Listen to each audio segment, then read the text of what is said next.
Assalamualaikum warahmatullahi wabarakatuh. Saya Arsila Usatunisa akan menampilkan hasil tugas saya, yaitu tentang konsep memori. Jadi, pengertian memori yaitu adalah memori menurut Chaplin, yaitu fungsi yang terlibat dalam proses mengenang masa lalu, keseluruhan pengalaman masa lalu yang diingat kembali, dan pengalaman khas yang paling diingat. Memori disimpulkan sebagai fungsi pengalaman atau informasi dan spesifikasi.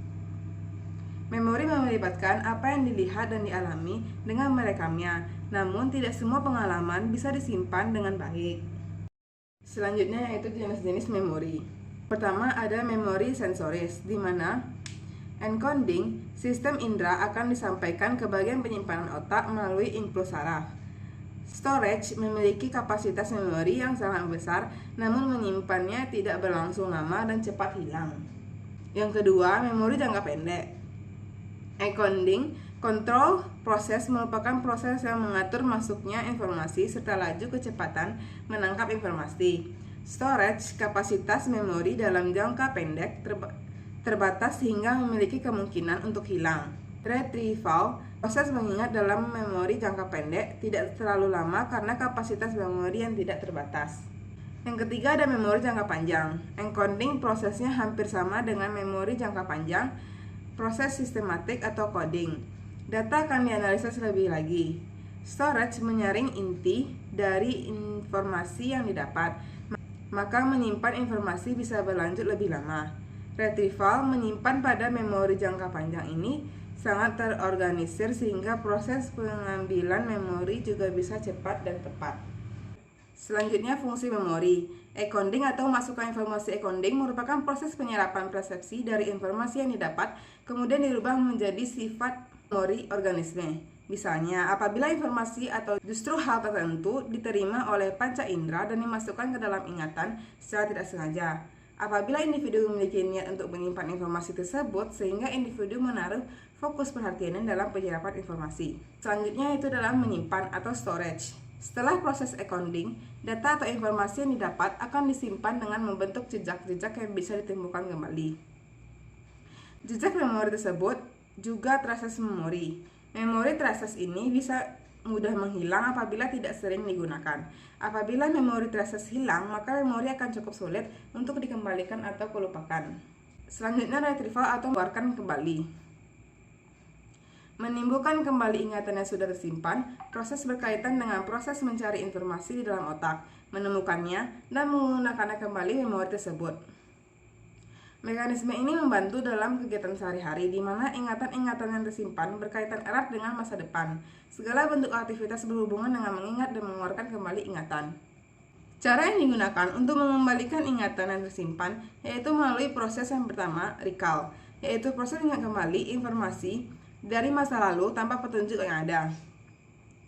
Pada organisme, misalnya mengingat nama orang yang saat itu tidak berada di depannya. Yang kedua, recognize, yaitu proses mengenali informasi yang pernah disimpan melalui petunjuk seperti jejak pada ingatan organisme. Yang ketiga itu ada redintegratif, yaitu proses mengingat tentang sesuatu kompleks cerita yang panjang. Proses ini memberikan respon pada manusia dapat menceritakan suatu kejadian dengan runtut. Misalnya menceritakan isi buku yang telah dibaca.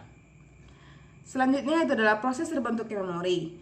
Proses terbentuknya memori diawali dengan penerimaan informasi melalui panca indera, kemudian diterima oleh saraf sensorik di panca indera dan dikirim ke otak. Otak mempersepsikan informasi kemudian disimpan pada memori jangka pendek atau waktu yang sebentar sekitar 1 menit. Memori jangka pendek dikirim ke generator atau pembangkit tanggapan yang kemudian disalurkan kembali ke bagian tubuh lainnya untuk memberikan tanggapan.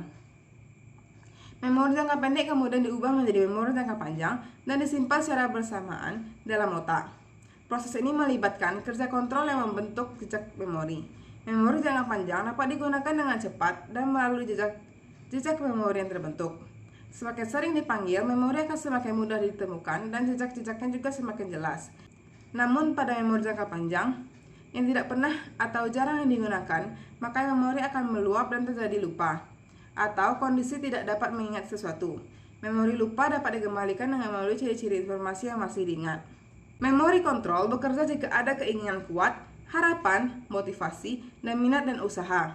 Namun, apabila tidak ada hal tersebut, maka kontrol tidak akan bekerja dan memori tidak akan tersimpan. Faktor kelupaan dalam sebuah memori yaitu kelupaan terjadi karena ingatan yang tersimpan tidak pernah atau jarang ditemukan kembali, sehingga perlahan ingatan itu memudar dan hilang. Konsep lupa memiliki 4 macam teori, yaitu decay teori, teori interferensi, retrieval failure, dan teori motivated forgetting. Memori dalam psikologi disebut sebagai proses menyimpan informasi dari apa yang ditangkap oleh panca indera. Hal ini merupakan gambaran dari penglihatan, penciuman, pendengaran, dan apa yang dirasakan oleh dipersepsikan lalu disimpan di dalam otak. Memori bersifat sementara ataupun permanen. Memori juga bisa terlupakan atau bisa juga dipanggil kembali saat dibutuhkan. Peranan sistem saraf pusat dalam mengantarkan informasi bersifat sensorik merupakan sistem kerja yang utama. Apabila terjadi gangguan dalam penghantaran informasi, maka informasi tidak dapat tersimpan. Pada kondisi lupa, ingatan atau memori yang disimpan mungkin memiliki kekurangan saat proses menyimpan. Misalnya, waktu terpanjang yang kurangnya frekuensi, kurang khas, atau terlalu lama dan jarang dipanggil kembali. Lalu merupakan hal yang biasa terjadi pada siapapun. Dengan mengetahui sistem kerja memori ini, maka cara belajar atau mengingat informasi bisa diperbaiki dengan lebih sering terpapar informasi. Itulah presentasi tentang memori. Assalamualaikum warahmatullahi wabarakatuh. Waalaikumsalam warahmatullahi wabarakatuh.